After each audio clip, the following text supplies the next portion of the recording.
That you have never met any good white people?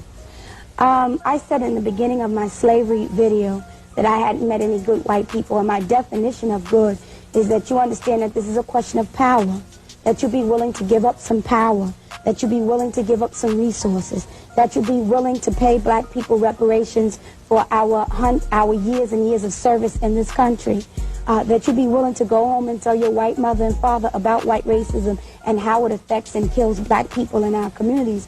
That's my definition of good white people, and I haven't met any like that. Speaking of power, how about empowerment? One of the criticisms that the mainstream community has of us is that we are lacking in family values. We're children having children and men running the streets. Right. What do you say to that? Well, I think that the economic system in this country and the justice system in this country contributes to the delinquency and the destruction of the African family. I think the fact that 25% of the black male population is either in prison or under court supervision shows you that a lot of children will not have fathers.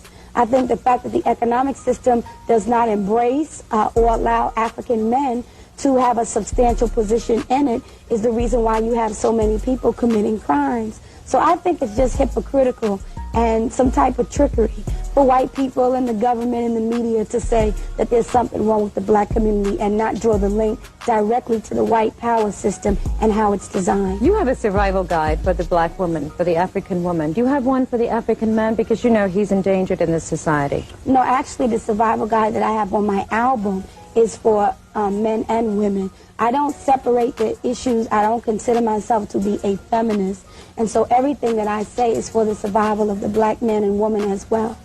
You know, you have sort of a mainstream, or some might say bourgeois education. You went to Cornell, you went to Rutgers. A lot of people might find that surprising. Where did you come from? Where were you born? New York City? I was born in the Bronx. I was raised on welfare. I lived in Section 8 housing in the projects. I had a single female-headed household. So the only difference between me and some other people is that everything that I talk about I've experienced. I've experienced all the programs of the Great Society, whether it was Head Start, free lunch, free cheese, free peanut butter, clothes, rent subsidies, or whatever it was. Now, I distinguish myself from other people that may have gone to these institutions because I haven't forgotten where I come from. I'm not ashamed to say I was on welfare. I'm not ashamed to talk about the pain that it causes in our community, and I'm not ashamed of myself in any way, shape, form, or fashion. I have absolutely no desire to be white. What is the solution for us? Obviously, look at history. They out there, it hasn't been their help that's brought us here. Right.